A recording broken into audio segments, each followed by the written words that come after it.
Sorry.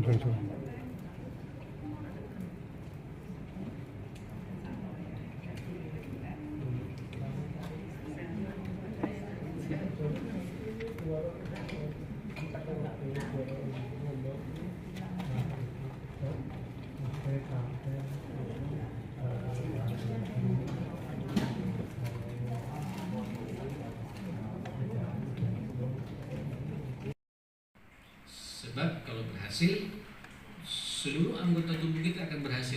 Semua tutur kata sampean baik, yang dilihat juga yang baik-baik, berkawan juga dengan orang baik-baik pula, karena nyambung hatinya.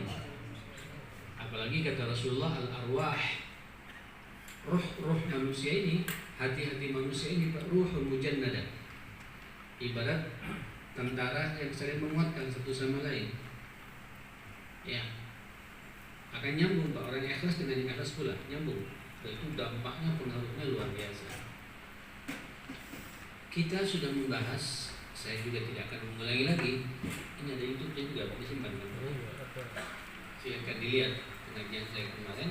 Kita sudah membahas macam-macam hati di dalam Al-Quran itu, dari qalbun salim, qalbun sahih, kemudian qalbun mayyit, dan tengah-tengahnya inilah hati kita semua, namanya qalbun marid.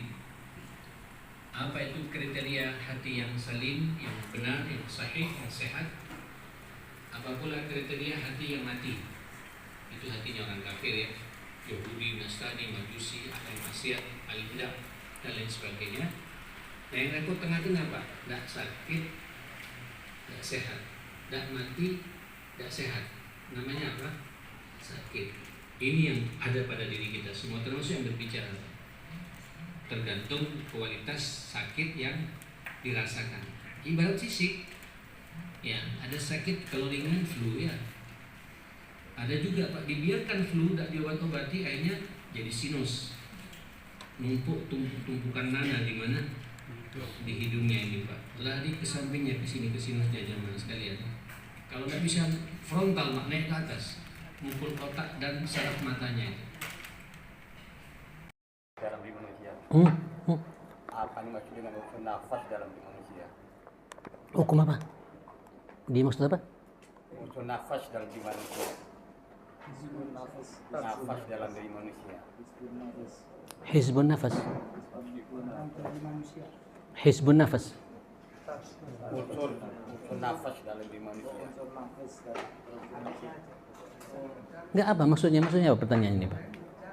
Apa yang maksud dengan unsur nafas dalam diri manusia? Apa yang dimaksud dengan Unsur nafas dalam diri manusia. oh, nafas. Tazkiyatun nafas sekarang ini, Pak, ya. Memang ini kemarin di awal-awal sudah saya bahas masalah ini sebenarnya, ya. Ada mengatakan tazkiyatul qulub, ada tazkiyatun nafas, ya. Ada tazkiyatul wijdan, ada tazkiyatul syu'ur. Ini dalam bahasa Arab, Pak, namanya idza istama'at tafarraqa. Kalau berkumpul satu pembahasan, ada an-nafas, ya, ada al-fard, ada al-qalb, ada apa? Al-wijdan, itu pembahasannya satu persatu.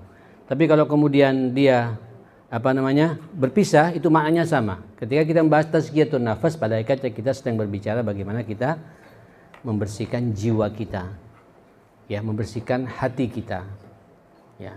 Nafas, Pak, nafas. Wa nafsin wa ma sawwaha fa alhamaha fujuraha wa taqwaha. Demi jiwa. Jangan diartikan demi profil manusia itu sendiri, jangan. Nafas di sini adalah demi jiwa manusia, demi hati manusia, demi nurani manusia itu sendiri, ya.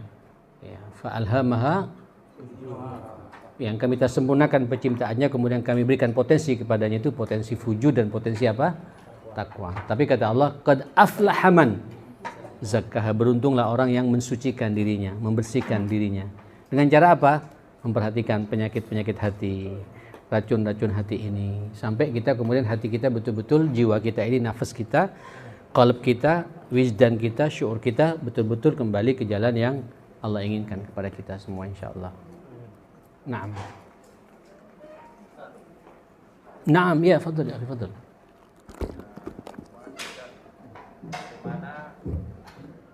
Ya, Nabi Allah Yusuf ketika menyampaikan wa ma ubarri'u nafsi fa innan nafsa la'amaratun bisu. Memang nafsu manusia ini itu tabiatnya, karakternya. Maksudnya nafsu di sini ya, nafas di sini itu adalah hawa nafsu. Ya, hawa nafsu. Hawa nafsu yang seperti itu biasanya itu karakternya selalu ingin mengajak kita kepada apa? Keburukan. Makanya sampean Pak yang buruk-buruk sampean lebih suka daripada yang baik-baik. Ya kan? Suruh salat tepat waktu, Pak. Aduh, beratnya ya. Tapi kalau ada kemudian pembagian sembako, Pak, adzan dikumandangkan, sampean milih yang mana, Pak? Ya, manusiawi. Kita punya nafsu masalahnya. Tapi kalau kita bisa, Pak, mengendalikan ini, qad aflaha man zakkaha, itu istimewa hal-hal seperti itu. Manusiawi sekali. Cuma kalau kemudian itu terjadi ya, akhi, sebelum kita menyalahkan orang yang menyakiti hati kita, evaluasi diri kita sendiri. Jangan-jangan kita juga berkontribusi orang itu sampai sakit kepada kita. Jangan cepat memvonis orang ketika dia tidak suka dengan kita, omongannya nyelekit kepada kita. Tanyakan, kita mungkin punya peran di situ, punya andil, punya kesalahan yang dia juga tersinggung dengan kesalahan kita, sehingga dia berbicara dengan pembicaraan yang sangat ketus seperti itu. Oh enggak, Ustaz. Ya, enggak masuk akal, Pak. Tiba-tiba orang tak sedang sama kita. Ya gila orang itu, Pak. Pasti kita ada kontribusi di situ. Sekecil apapun pula. Ayo Pak, datangi yang bersangkutan, silaturahim yang bersangkutan. Ya akhi, saudaraku, kalau memang saya punya salah, tolong maafkan saya. Tapi insya Allah pembicaraan saya kemarin itu, saya tidak punya niat sedikit pun untuk melukai hati Mbak, hati sampean Mas gitu. Tolong maafkan saya tidak pengen hidup ini ada masalah di antara kita. Orang bisa tersentuh dengan kita itu. Saya yakin Mbak kalau kita terbiasa seperti itu. Ya, apalagi dengan suami Bu ya. Apalagi dengan istri Pak. Ya, itu istri itu kan karunia dari Allah ya. Itu tanda kebesaran Allah Pak yang Allah berikan pada kita. Terus berbuat salah. Terus sekian tahun bertahun-tahun melayani kita Pak, memasak untuk kita, mencuci untuk kita. Awal-awal kehidupan kita yang penuh dengan tantangan, lupa semua kan satu kesalahan gitu. Kayak ada masuk akal ya. Sesaat kita terkejut lah. Tapi munculkan Pak perasaan-perasaan manusiawi gitu. Wajar. Dia marah begitu karena kondisinya begini. Cuma Ibu tolong kewajaran begitu jangan diulangi lagi ya. Ya, jangan diulangi lagi. Sebab laki-laki ini juga ada batasnya juga. Ya, ada nah, manusia Pak, ada kadang-kadang juga pas iman lagi turun tersinggungnya nemen jemaah sekalian. Akhirnya tidak ketemu. Nah, ini kalau tidak ketemu ya, tolong Pak, ini mumpung bulan-bulan mulia jangan sampai lebih dari berapa? 3 hari. Pada orang lain saja tidak boleh, apalagi pada siapa? Pada istri, pada orang tua, pada anak, pada kakak, itu harus lebih kita akrabkan lagi seperti itu. Datangi, minta maaf. Tidak bisa juga tetap sampai doakan. Ya Allah, rahmati orang ini. Beri hidayah orang ini.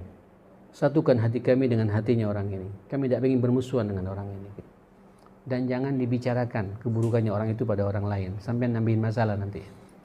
Sampai ketika membicarakan pada orang lain, sampai fudulul kalam. Kena racun hati sampai. Karena saya membicarakan aibnya orang kepada orang lain. Walaupun dia salah. Tetap lapangkan dada kita. Dia manusia, wajar. Pas lagi turun imannya marah sama kita. Kita tidak boleh kemudian melayani dengan marah yang sama. Seperti itu. Cukup ya? Cukup. Malam soalnya Pak ya, malam Jumat nih Pak ya. Ini Sayyidul Ayyam Pak ya. Baca Al-Kahfinya jangan lupa. Salawatnya sama Nabi juga jangan lupa. Itu juga bagian membasahi lisan kita untuk membuang habis racun yang ada dalam hati kita insya Allah. Jadi sibukkan mulut kita untuk zikir. Sibukkan mulut kita untuk berdoa. Sibukkan mulut kita untuk baca Quran. Dan tidak berbicara kecuali yakin apa yang kita bicarakan sesuatu yang diridhai oleh Allah Subhanahu wa taala. Allahumma arhamna bil Quran, wahfazna bil Quran, wahdina bil Quran, wasaddid lana bil Quran. Ya Hayyu ya Qayyum bi rahmatika nastaghits, innaka ala kulli syai'in qadir. Allahumma a'inna ala dzikrika wa syukrika wa husni ibadatik ya muqallibal qulub. Tsabbit qulubana ala dinik ya musarrifal qulub, sarrif qulubana ala ta'atik. Birahmatika ya akramal akramin. Rabbana hab lana min azwajina wa dzurriyyatina qurrata a'yun waj'alna lil muttaqina imama. Rabbi ij'alni muqimas shalah wa min dzurriyyati rabbana wa taqabbal du'a wa Wa sallallahu ala sayyidina Muhammadin wa alihi wa sahbihi wasallam. Alhamdulillahi rabbil alamin. Subhanakallahumma wa bihamdik asyhadu an la ilaha illa anta astaghfiruka wa atubu ilaik. Mohon maaf semuanya. Assalamualaikum warahmatullahi wabarakatuh.